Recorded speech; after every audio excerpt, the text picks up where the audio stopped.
Hash the best and worst wedding favors I've ever seen. Story 1. My name is Daniel, and the bride in this story, Priya, is my younger sister. I still remember standing at the edge of the dance floor at 10 o'clock at night, sweating through my shirt, watching people who had been dancing non-stop since the toast at 6. Priya and her husband Marcus had planned a long reception. Dinner, speeches, first dance, and then hours of open bar and a DJ who refused to let anyone sit down. By the time the night wore on, I noticed something strange happening near the exit doors. There was a table set up that hadn't been there earlier, and on it sat stacks of white paper bags with golden arches printed on the side, along with a metal tub full of ice and glass bottles of Coca-Cola. At first I thought a caterer had made a mistake and delivered the wrong order, but then I watched my sister's new mother-in-law walk over, grinning, and start handing out burgers to guests as they stumbled off the dance floor. It turned out Priya and Marcus had quietly arranged the whole thing weeks in advance. A midnight snack station they never announced because they wanted it to be a surprise. Nobody had eaten a proper meal in hours. The wine and the dancing had burned through whatever calories the wedding dinner provided, and suddenly, here was hot, salty, greasy food being handed out like it was the most elegant thing in the world. I watched grown adults in tuxedos and evening gowns tear into cheeseburgers like they hadn't eaten in a week. My uncle, who had been complaining all night about his feet, sat down right on the curb outside with a burger in one hand and a glass bottle of Coke in the other, looking more content than he had all evening.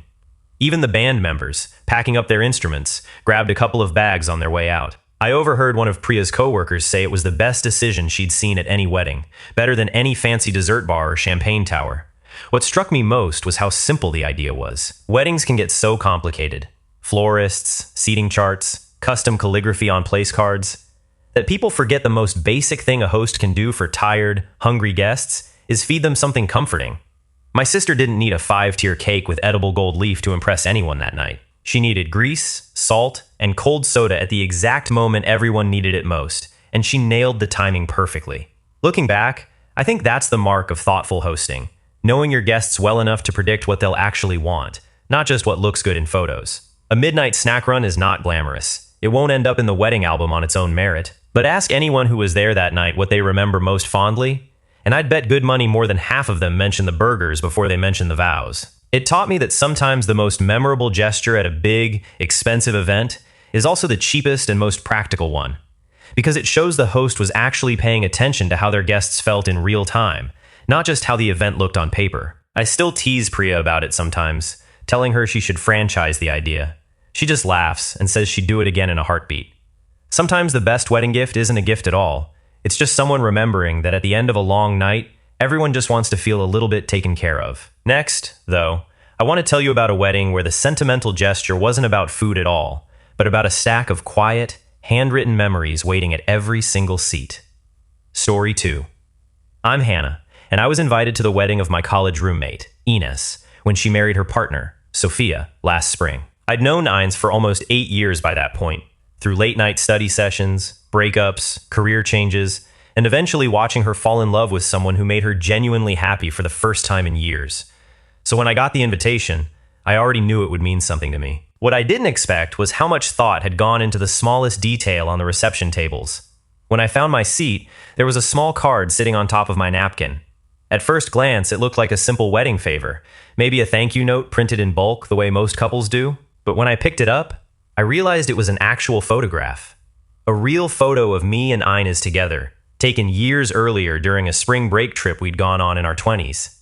I hadn't seen that picture in years.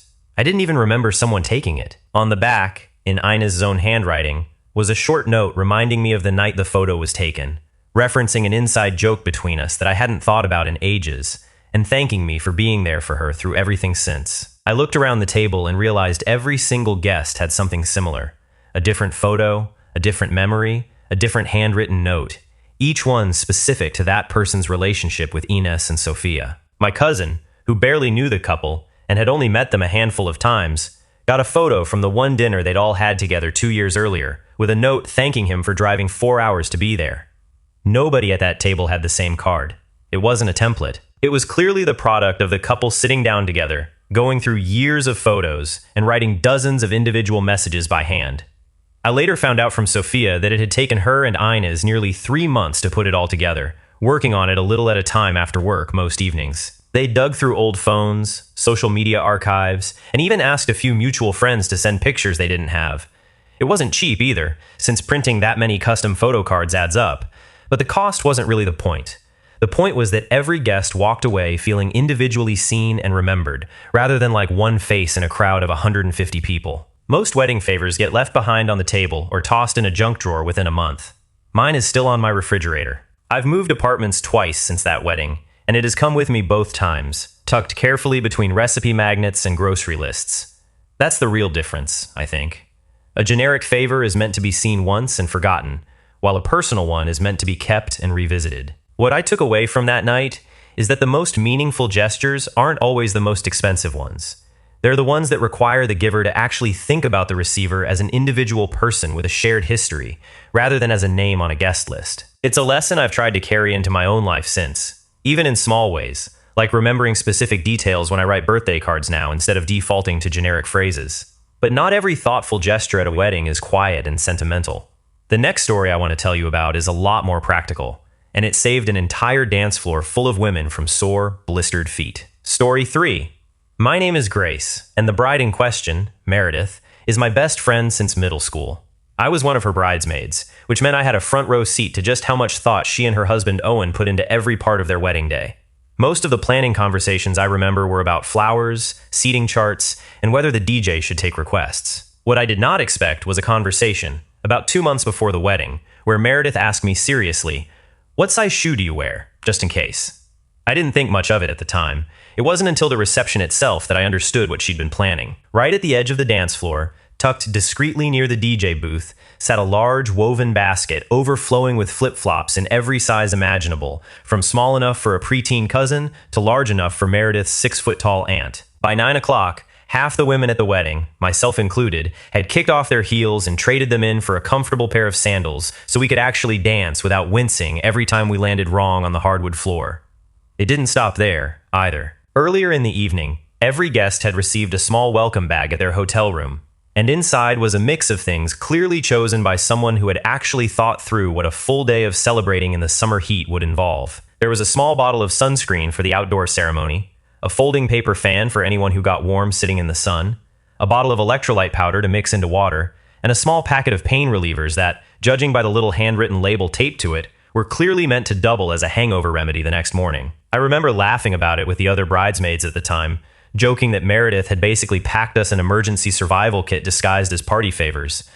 But by 11 that night, watching Meredith's grandmother happily two-stepping in a bright pink pair of flip-flops that clashed spectacularly with her formal dress, I understood the genius of it.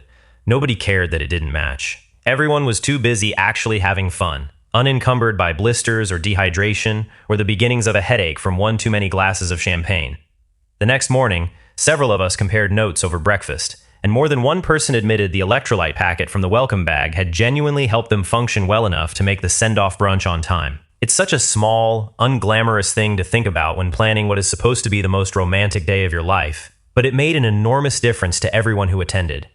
What I've come to appreciate about that wedding, looking back, is that Meredith and Owen thought about their guests' physical comfort with the same seriousness most couples reserve for aesthetics. It's easy to spend a fortune on flowers and lighting and completely forget that you're asking a room full of adults to stand, dance, and drink for 6 or 7 hours straight.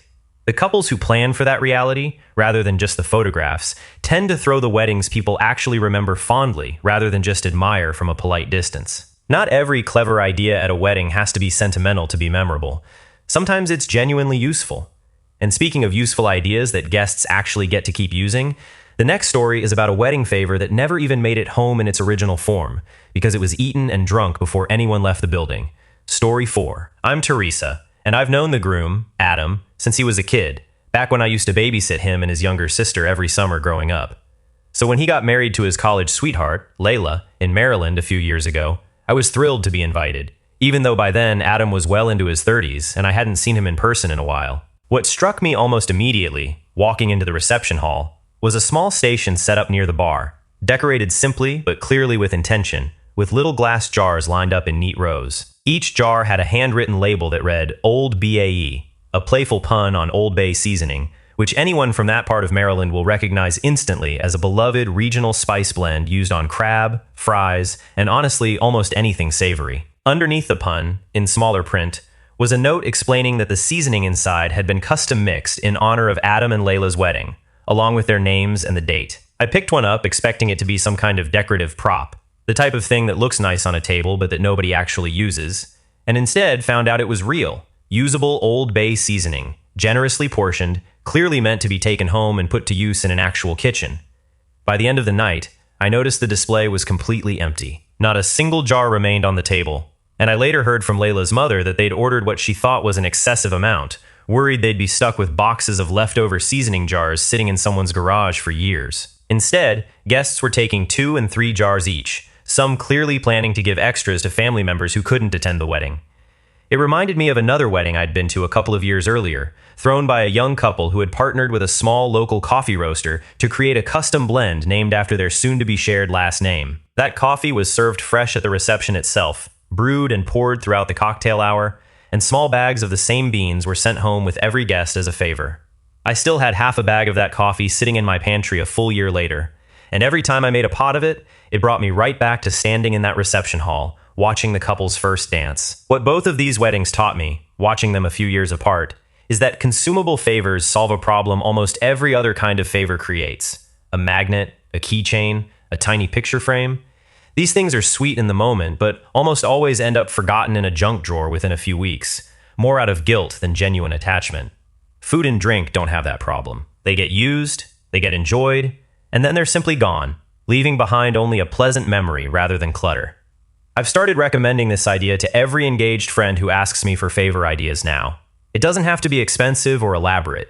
Even something as simple as a small jar of local honey or a bag of good tea leaves does the trick. The goal isn't extravagance. It's practicality dressed up with a little sentiment, which in my experience beats sentimentality alone almost every time. Not every favor a couple gives their guests is meant to be eaten right away, though. Some are meant to grow, quite literally, over many years. Which brings me to a very different kind of gift, one that a friend of mine still has proof of a full decade later. Story 5. My name is Marisol, and I was a guest at the wedding of my close friend from graduate school, Willa, who married her husband Theo almost exactly 10 years ago now. I still think about that wedding more often than most others I've attended since, mostly because of a tiny detail that has quietly followed me around ever since. A small ceramic teacup, no bigger than my palm, sitting on my kitchen windowsill even today. Willa and Theo had built their entire wedding around a soft botanical theme, with greenery draped across every surface and dried flowers pressed into the invitations they'd mailed out months earlier. When I sat down for the reception dinner, I found a small vintage-style teacup and saucer at my place setting, the kind you might find at an antique shop, mismatched slightly from the ones at neighboring tables in a way that felt deliberate rather than sloppy. Inside each teacup was a small, healthy succulent, its roots tucked into a thin layer of soil and pebbles. At the time, I assumed it was just a decorative centerpiece, doubling as a favor. Cute for the evening, but probably destined to die within a month once I inevitably forgot to water it, the way most plant-based gifts do in my experience. I actually said as much to the friend sitting next to me at dinner, half joking that I was terrible with anything that needed sunlight and consistency. But something about the little teacup made me want to try harder than usual. Maybe it was the effort so obviously put into finding dozens of mismatched teacups in the first place. Or maybe it was simply guilt at the idea of letting something so clearly cared for wither on my windowsill. Whatever the reason, I kept it alive. Within a year, it had outgrown the little teacup, and I moved it into a slightly larger pot. A few years after that, I split it into 2 separate plants when it started crowding itself, giving one half to my sister as a housewarming gift when she bought her first apartment. The original teacup itself still sits on my windowsill today, empty of soil now, repurposed to hold loose change and spare buttons, but never thrown away. A few months ago, I ran into Willa at a mutual friend's baby shower, and I showed her a photo of the plant, now a full, healthy specimen taking up an entire corner of my kitchen counter. She told me she still gets photos like that from other guests fairly regularly, even a decade later, people sending updates unprompted just because they're proud of how well they've kept the plant alive. Apparently, more than a few of those original succulents have been split, repotted, and passed along to new generations of plant owners entirely unrelated to the wedding itself. What I find remarkable about that gift, looking back, is that it's the rare wedding favor that actually grows more meaningful with time instead of less. A printed napkin or a personalized koozie is at its most exciting the day you receive it, and only fades in relevance afterward. A living plant does the opposite. It becomes a slow, quiet reminder every single day, for years, long after most people have forgotten who else attended that wedding or what the flowers looked like. Of course, not every attempt at a living wedding favor turns out so well. In fact, the last story I want to tell you is something of a cautionary tale, involving a different kind of living creature entirely, one that should never have been handed out as a party prize in the first place. Story 6. I'm Patrick, and the bride, Nicole, was a coworker of mine before she left our company to take a job across the country a few years back. We'd stayed loosely in touch, so when she invited a handful of former colleagues to her wedding, I was happy to attend, even though I didn't know many other guests there personally. I remember walking into the reception hall and immediately noticing something unusual sitting in the center of my assigned table. A small, round glass bowl filled with water, and inside it, swimming in slow, nervous circles, was a single goldfish. At first I assumed it was simply an eccentric centerpiece, maybe a nod to some inside joke between Nicole and her new husband that I wasn't aware of. It wasn't until partway through dinner that one of the event coordinators explained the actual plan over the microphone. Each table would play a short trivia game about the couple, and whichever guest at each table answered the most questions correctly would win the goldfish sitting at their table's center, to take home that very night. I want to be clear that I did not want to win a goldfish. Nobody at my table particularly wanted to win a goldfish, as far as I could tell from the nervous laughter that rippled around when the rules were explained. And yet, purely by chance, I ended up correctly guessing the year Nicole and her husband first met. And just like that, I was informed I had won the round and would be taking a live animal home with me that night, in a plastic bag someone hastily produced from behind the gift table, with absolutely no food, no tank, and no instructions of any kind. I spent the rest of the reception with a bag of water and a very confused-looking fish sitting under my chair, trying to figure out logistics in my head instead of actually enjoying the open bar. I had a 90-minute drive home ahead of me that night, and I remember genuinely worrying the entire way whether the fish would survive the trip sloshing around on the passenger seat. When I got home well past midnight, I had to make an emergency run to a 24-hour store just to buy a bowl, some dechlorinated water conditioner, and fish food, none of which I had ever needed or wanted to own. The fish, which I ended up naming Nico after the bride out of sheer resigned humor, lived for about 3 weeks before it passed away, which from what I later read online is fairly typical for goldfish handed out this way, since the stress of transport and improper acclimation kills most of them within the first month, regardless of how carefully the new owner tries afterward. I never told Nicole any of this, mostly because I didn't want to make her feel bad about what she clearly thought was a fun, quirky idea at the time. Looking back, I think the entire concept fundamentally misunderstands what a party favor is supposed to be. A favor should never come with a genuine, unwanted obligation attached to it, and it should certainly never depend on the guest having the resources, time, or willingness to keep another living creature alive with zero warning. Live animals are not novelties, and using one as a prize turns what should be a joyful wedding memory into a stressful, guilt-laden responsibility for whoever happens to win. If there's one lesson from that entire evening, it's a simple one. No matter how cute or memorable the idea sounds in the planning stages, living creatures should never, under any circumstances, double as a wedding party favor.